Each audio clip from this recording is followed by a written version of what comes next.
mercredi chargé pour le chef de l'État hier 2 février 2022. Outre le rendez-vous hebdomadaire avec les membres du gouvernement, rendez-vous qui a accouché de plusieurs décisions, le président Patrice Talon a eu une séance de travail avec les présidents des institutions. Le point dans ce 13h.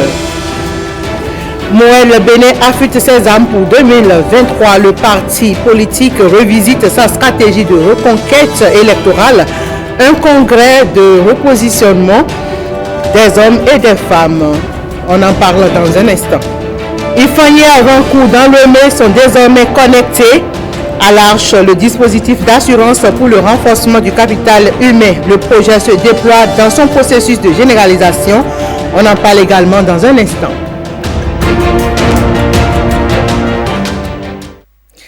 Allons pour démarrer au palais de la présidence de la République. Le président Patrice Talon y a présidé le conseil des ministres de ce mercredi. Au cœur des décisions, des mesures conjoncturelles de soutien aux filières et de maîtrise de certains prix agricoles. Mais pas seulement. À suivre d'autres mesures qui impactent le cadre de vie, la justice, la santé, comme l'encadrement des évacuations sanitaires. Le point, c'est avec Wilfried Léandre Hungweji, porte-parole du gouvernement.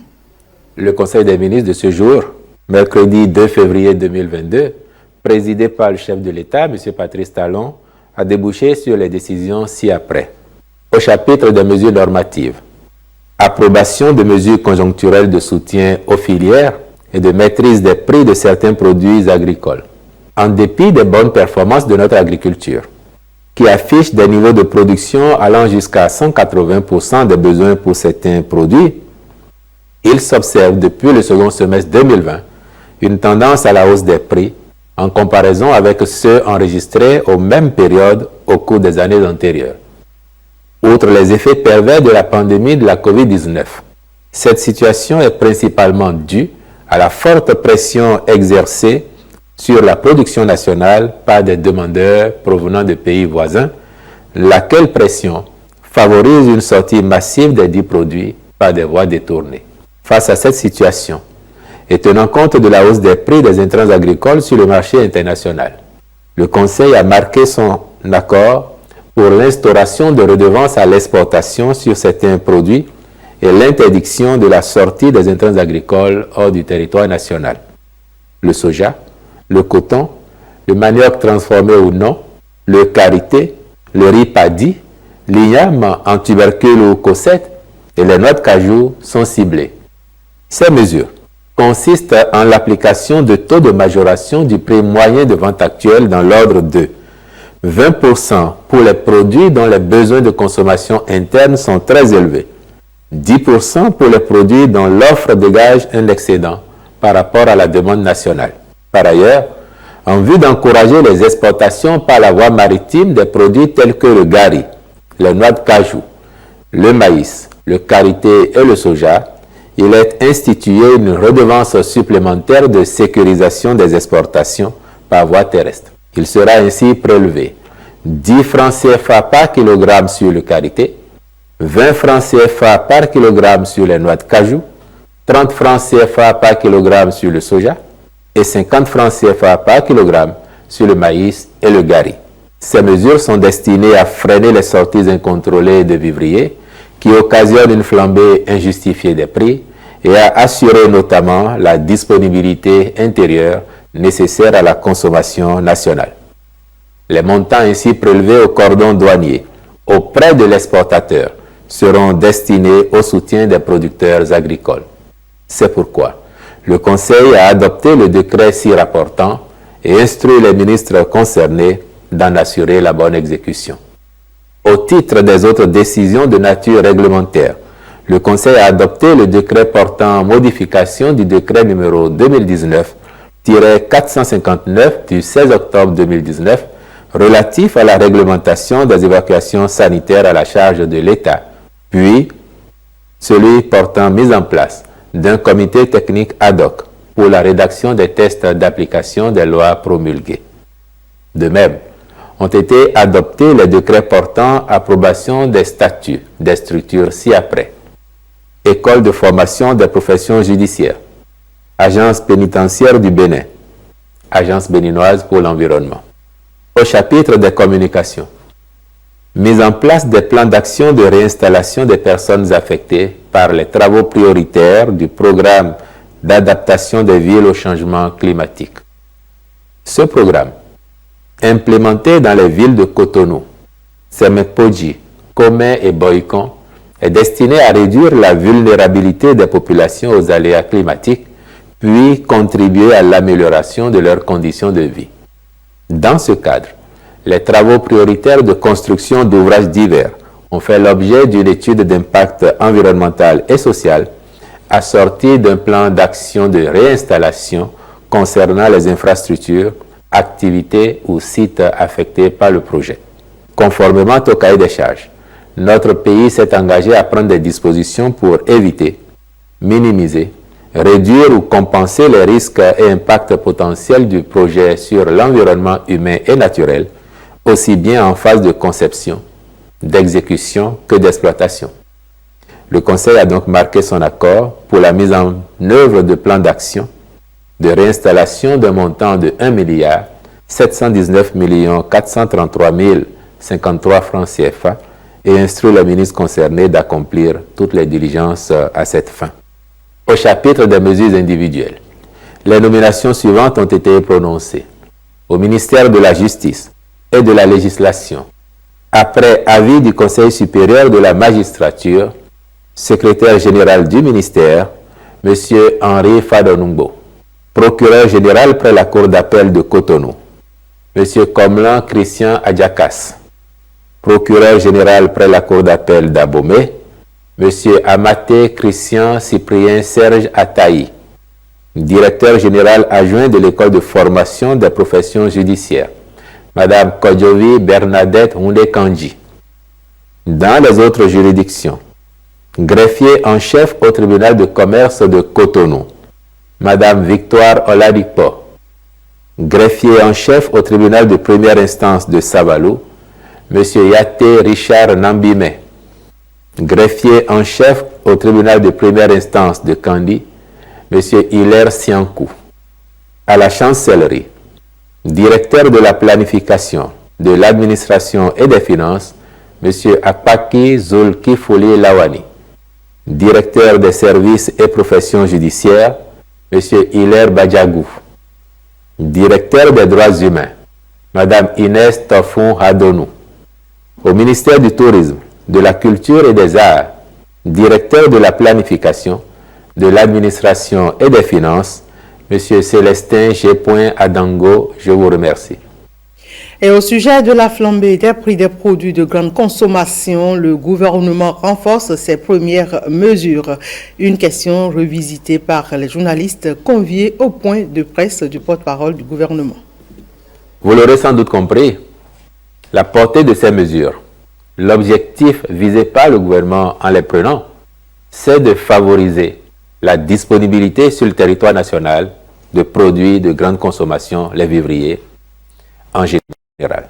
Vous avez observé que de tendance mondiale, il y a cette flambée des prix qui s'observe. Mais dans notre contexte national, la situation est davantage renforcée par le fait que les pays voisins exercent une pression remarquable sur nos produits, à telle enseigne que, à la suite des dispositions qu'il avait déjà prises et qui ont conduit à maîtriser tant soit peu la situation, laquelle maîtrise de la situation a conduit un peu plus tard le gouvernement à lever les mesures. Mais il s'est observé que depuis que ces mesures ont été levées, la tendance à la sortie de ces produits est repartie à grande vitesse. Et c'est donc pour éviter à nouveau ces sorties massives qui handicapent la consommation nationale que le gouvernement a institué ces mesures. Il est important de relever que ce ne sont pas des mesures qui frappent les producteurs et qui ne doivent pas avoir d'effet corrélatif sur le marché national.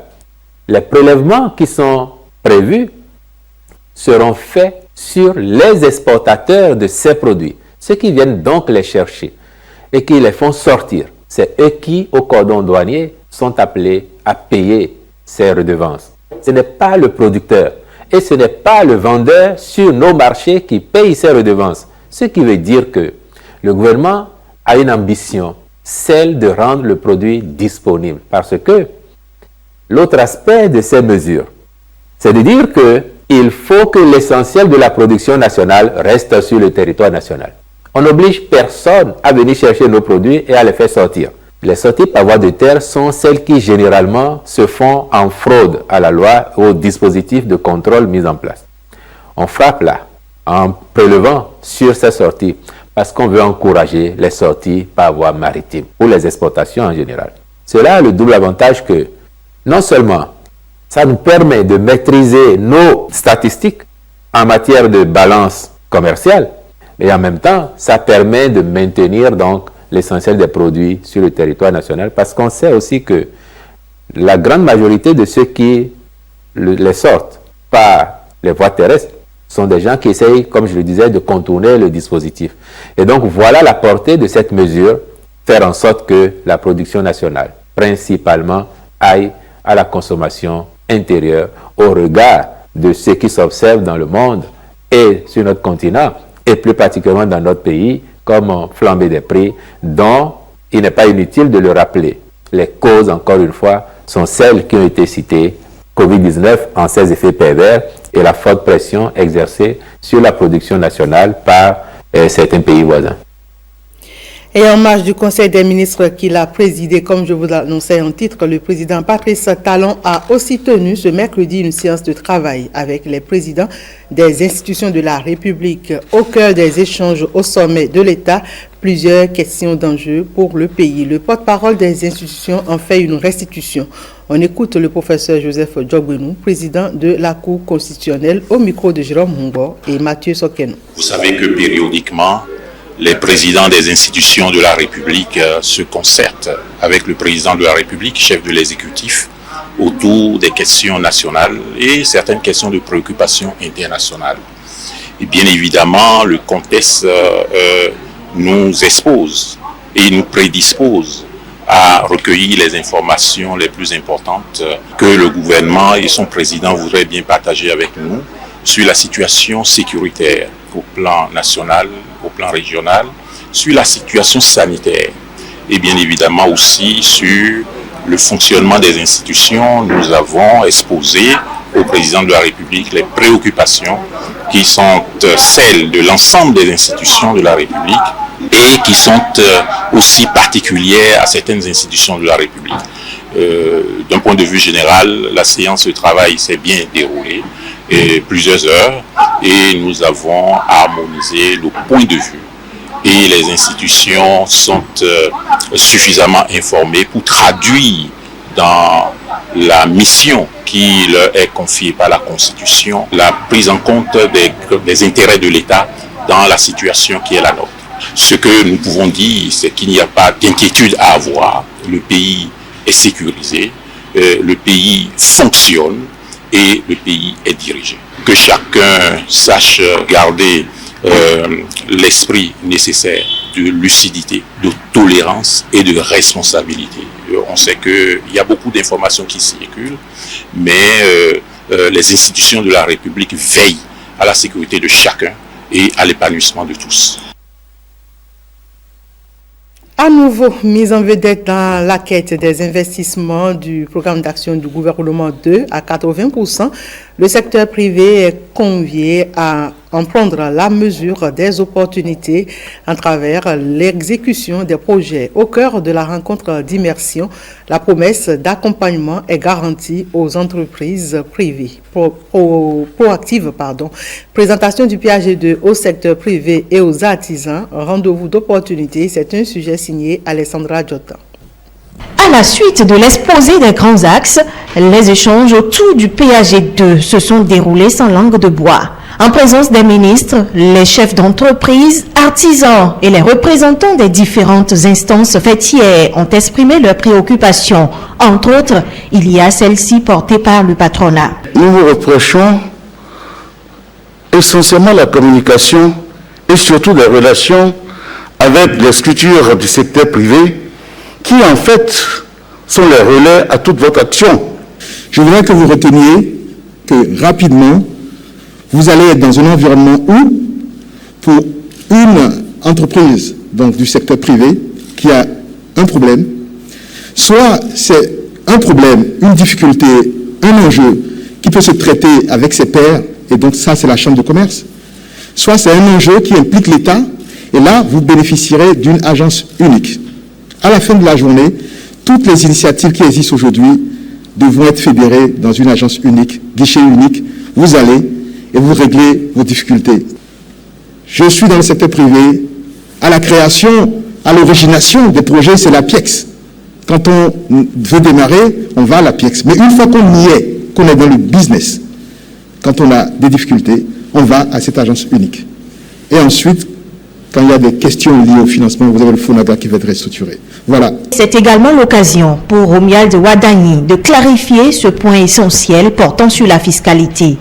Je suis sûr que si je vous demande dans la salle, en parlant d'impôts, si depuis 2016, vous avez le sentiment qu'on a créé plus d'impôts ou on en a supprimé, beaucoup vont dire qu'on a créé plus d'impôts. Or, la réalité, c'est que nous avons supprimé 14 prélèvements qui existaient avant 2016. 14 prélèvements ont été supprimés. La réalité, c'est que le TPS qui était à 400 000, nous l'avons passé à 150 000. Et mieux, nous avons restructuré le calcul pour que le minimum soit de 10 000. Ça, c'est 15 000 entreprises qui sont concernées. Soyez rassurés que nous sommes ouverts. Notre intention, c'est de vous aider à créer encore plus de richesses et rien d'autre. Ceci est la preuve de la volonté affichée du gouvernement qui entend impulser la dynamique économique et aider le secteur privé à exploiter les opportunités d'investissement. Un aspect clé du programme d'action du gouvernement 2021-2026. 2 délégations étaient au cabinet du président de l'Assemblée nationale mardi dernier. L'une constituée de praticiens de la médecine traditionnelle et l'autre représentant la communauté musulmane de Sakété. Fimien Bassao nous éclaire sur les échanges. Les sommités de la médecine traditionnelle du Bénin sont allés non seulement faire leur civilité au président de l'Assemblée nationale, mais aussi pour lui exposer les difficultés qui jalonnent leur quotidien avec un point d'honneur sur la pandémie de la Covid-19. Aujourd'hui, nous sommes dans une zone rouge où tout le monde parle de Covid-19. Alors que la médecine est capable de faire beaucoup de choses.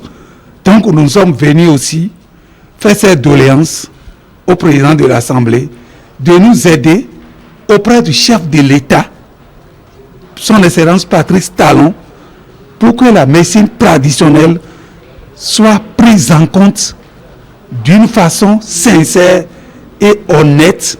L'autre délégation reçue est celle des membres de la communauté musulmane de Sakété. En plus des questions liées au développement, notamment celle des routes que la communauté musulmane veut voir se résorber par le gouvernement, 2 autres sujets étaient inscrits dans leur agenda. Il s'agit de l'installation et l'intronisation de l'imam central de Sakété. Ça n'a pas encore été fait. Donc nous sommes en train de préparer cela et nous voulons aider son accompagnement et son appui par rapport à cet événement. Nous avons aussi l'organisation d'un congrès constitutif du Conseil supérieur de l'Islam dans la commune de Sakété. Les 2 délégations sont reparties avec l'assurance que leurs préoccupations seront prises en compte par le président Louis Béhounou Vlavonou. Dans la coopération bénino-japonaise, c'est désormais un rituel officiel. Il s'agit de la réunion de concertation bilatérale. Celle au titre de 2021 s'est ouverte le mardi 2 février 2021 à Cotonou avec comme participants les cadres et acteurs techniques directs de cette coopération aux fruits multiples. Retour sur la cérémonie inaugurale avec Nicanor Kouvi et Brice Chibozo. Au côté du drapeau tricolore, le Inomaro ou disque du soleil annonce les couleurs de la rencontre. Ici, la coopération bilatérale entre le Japon et le Bénin est décortiquée.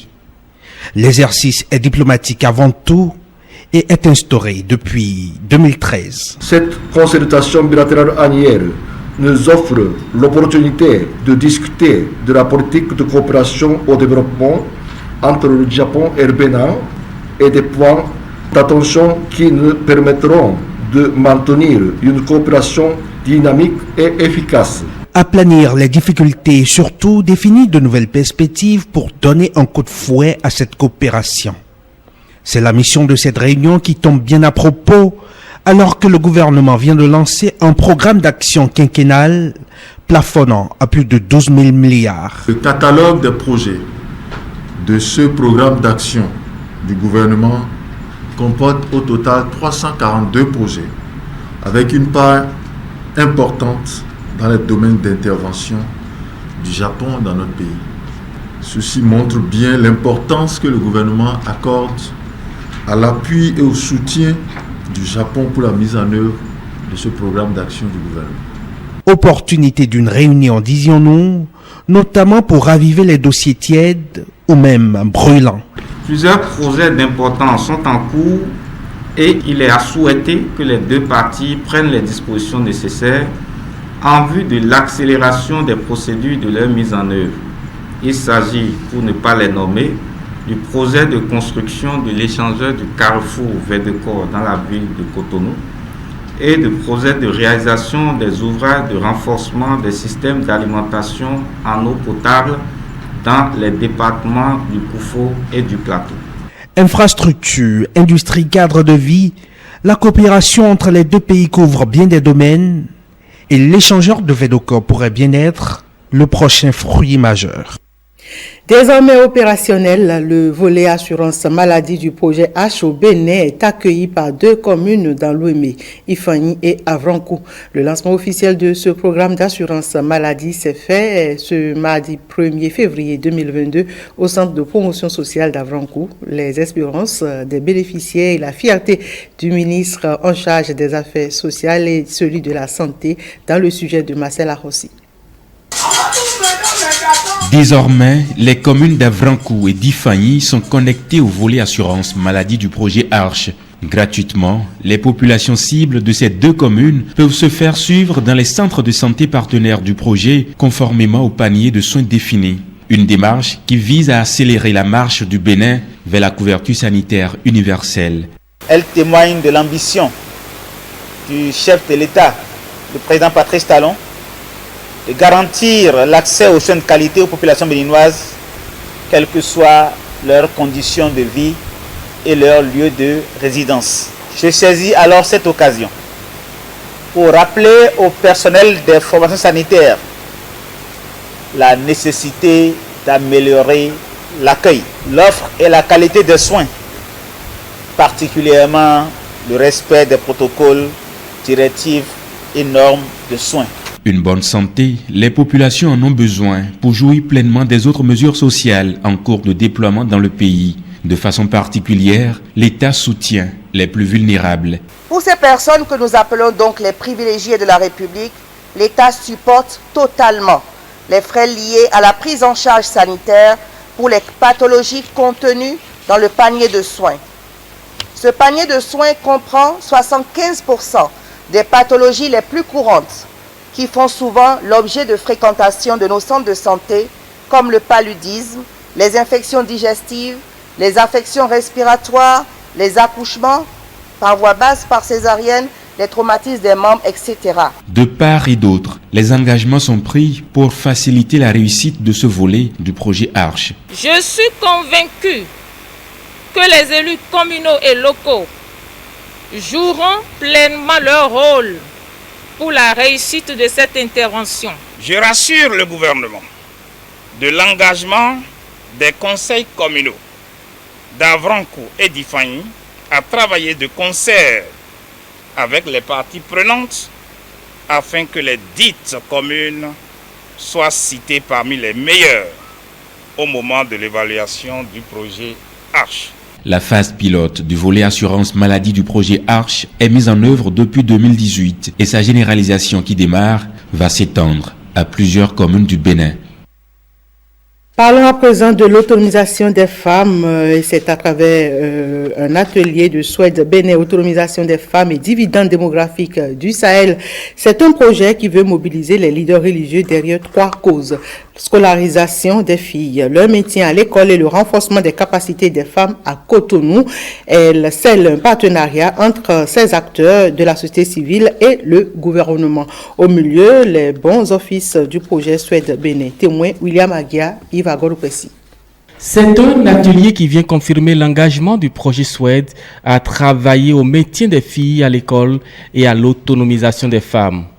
Avec les leaders religieux, Suède Bénin veut intensifier la sensibilisation communautaire pour l'atteinte de ces objectifs. Il nous appuie à travers les filles et les femmes qui sont au sein de leur communauté à pouvoir faire passer les questions liées donc à la santé sexuelle et reproductive, liées au respect et à la dignité de ces femmes en ce qui concerne le maintien des filles à l'école et liées aussi à l'autosuffisance nécessaire des femmes pour qu'on puisse atteindre donc ce qu'on appelle le dividende démographique. Au Bénin, la religion demeure l'une des références dans la gestion des rapports entre l'homme et la femme. C'est pourquoi le projet pour l'autonomisation des femmes et le dividende démographique au Sahel veut compter sur cette cible de la population pour plus d'impact. Chers religieux, vous avez une voix qui porte loin et vous êtes en général respectés dans vos communautés. Vos messages considérés comme divins sont transmis tels quels, sans modification et accueillis à bras ouverts par la congrégation. Vous jouez un rôle important et vous devez chercher à influencer votre communauté en vue d'un changement de comportement à l'égard des filles et des femmes afin de favoriser pour les filles leur maintien à l'école et pour les femmes leur autonomisation socio-économique. C'est pourquoi je voudrais solliciter votre appui pour accompagner les actions du gouvernement du président Patrice Talon qui prône depuis plusieurs années une gouvernance inclusive où toutes les parties prenantes de la société sont associées à l'action concertée. Suède Bénin, dont l'objectif est d'assurer la pleine réalisation des potentialités des filles et des femmes, attend donc l'engagement total de ses leaders religieux pour la réussite de sa mission. Sur le front anti-Covid, la campagne accélérée de vaccination se poursuit, mais après 60 jours d'activité, les différentes parties prenantes ont marqué une pause pour faire le point. Une rencontre a marqué cette pause destinée à se préparer pour une remobilisation. Jean-Claude James. À cet atelier, le coup de pouce de la campagne accélérée est reconnu, mais le bout du tunnel est encore loin. Je ne doute point de l'obtention des résultats du présent atelier. Je voudrais vous inviter à faire une analyse approfondie des goulots d'étranglement afin de dégager les causes racines sur lesquelles des solutions adaptées devront être proposées. 60% de couverture vaccinale, c'est le taux pour avoir une immunité collective.